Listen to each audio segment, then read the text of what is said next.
सोमवार की सुबह होता ही पूरा विश्व एक भय के नए साए में एंटर करता है। ट्रंप ने 48 घंटों की वार्निंग या फिर कहेंगे ट्यूसडे 8 पीएम ईस्टर्न टाइम की वार्निंग दी है ईरान को स्ट्रेट ऑफ हॉर्मुज खोलने के लिए। चिंता का विषय यह भी है कि स्ट्रेट ऑफ हॉर्मुज ना खोलने की बात को लेकर ईरान ने भी चेतावनी दी है कि अमेरिका हेल की तरफ जा रहा है, अमेरिका की हर एक सिंगल फैमिली नर्क की तरफ जा रही है, क्योंकि हम ये गलती नहीं करेंगे। अमेरिका आप भी गलती मत करें, ईरान स्ट्रेट ऑफ हॉर्मुज को नहीं खोलने वाला है। ट्रंप जो खुद इस समय बेहद दबाव में है, जिसके बारे में अभी हम बात करेंगे, ये हफ्ता और ये 48 दिन भयंकर वॉलेटिलिटी लेकर आ सकते हैं। इस बात की चेतावनी मैं आपको यहां पर दे देता हूं। Trump then issued a new deadline on March the 26th. This time he gave Iran 10 days or until the evening of April the 6th to reopen the strait. Trump has issued his latest Hormuz threat on Sunday after vowing to bomb power plants and bridges if Tehran doesn't comply. He posted what appears to be a Tuesday 8 p.m. deadline for a deal. सवाल ये उठता है कि क्या ये वाली धमकी पिछली धमकियों की तरह एक गीदड़ भभकी होगी, क्योंकि जैसा आपने सुना ट्रंप पहले 23 मार्च को और फिर 26 मार्च को 5 दिनों की मोहलत दे चुका है और वो मोहलत कब की पूरी हो चुकी है। And they'll tell you we're not negotiating. We will not negotiate. Of course they're negotiating. They've been obliterated. Who would negotiate? They are begging to make a deal.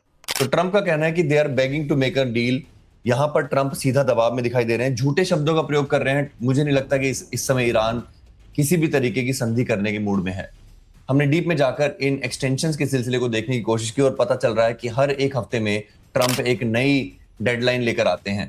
और हो भी क्यों ना, क्योंकि अगर आप ये हरी लाइन को देखें तो ट्रंप की अप्रूवल रेटिंग 30 जनवरी से 50% के आंकड़े से लगातार डूबती हुई 39% के आंकड़े पर आ रखी है। 57% लोग ट्रंप को डिसअप्रूव करते हैं और ट्रंप के मिड टर्म इलेक्शन में हारने के चांसेस काफी ज्यादा बढ़ते जा रहे हैं। मिड टर्म इलेक्शन जो कि 2 नवंबर को होना है, ट्रंप जरूर चाहेंगे कि इस युद्ध की और इस युद्ध में होने वाली हार की जो कड़वी यादें हैं वो नवंबर तक चली जाएं। इसलिए ट्रंप एक बड़े मूव की तैयारी कर रहे हैं ट्यूसडे 8 पीएम ईस्टर्न टाइम तक।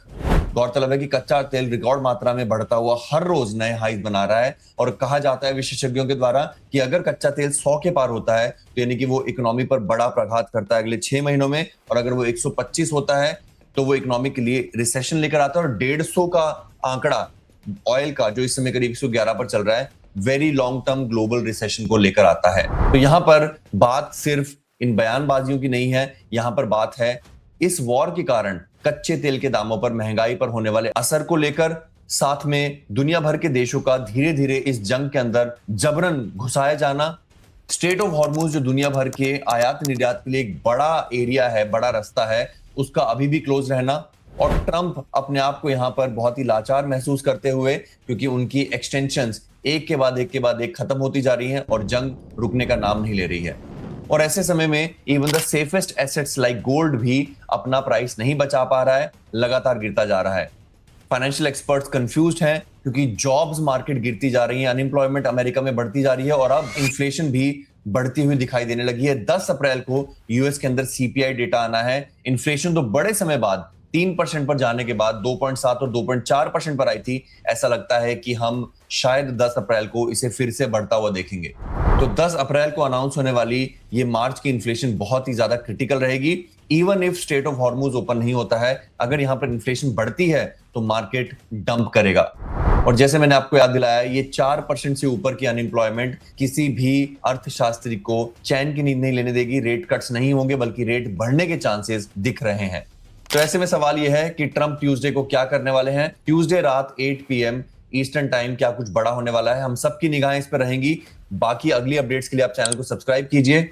मुफ्त में इस तरह की लगातार अपडेट्स को प्राप्त करने के लिए आप हमारे टेलीग्राम चैनल पर जा सकते हैं, जिसका लिंक डिस्क्रिप्शन में दे रखा है, जहां पर मैं लगातार आपको अपडेट्स देता रहता हूं, अपने वक्तव्य बताता रहता हूं, अपने ओपिनियन बताता रहता हूं, जो आपको शॉर्ट टर्म में डिसीजन लेने में काफी ज्यादा हेल्प करते हैं। This is free of cost. और अगर आप चाहते हैं कि आप मुझसे व्हाट्सएप से जुड़े, मुझसे बातें करते रहें और मुझसे ओपिनियन मांगते रहें, जैसे कि गोल्ड कब खरीदना है, सिल्वर कब खरीदना है, या फिर आपको गोल्ड कॉल्स अटेंड करनी है जो हमारी 1-on-1 कॉल्स होती हैं, ग्रुप कॉल्स होती हैं, उसके लिए आप पेट्रियन ज्वाइन कर सकते हैं। पेट्रियन में कई लोग हमसे जुड़े हुए हैं।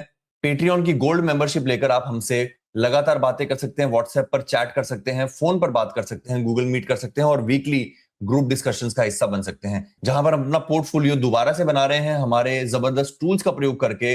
और मैंने आपको दोस्तों हमेशा से कहा है, आप में से एक भी व्यक्ति ने शुरू से अपना पोर्टफोलियो बनाने के लिए मेरे साथ हाथ नहीं मिलाया है। अगर आप मिला लेते हैं तो डेफिनेटली आप अपने इस डिसीजन पर अगले कुछ हफ्तों, महीनों और सालों में बहुत प्राउड होंगे, बिकॉज हमारा बाइंग करने का तरीका बहुत ही सिंपल है।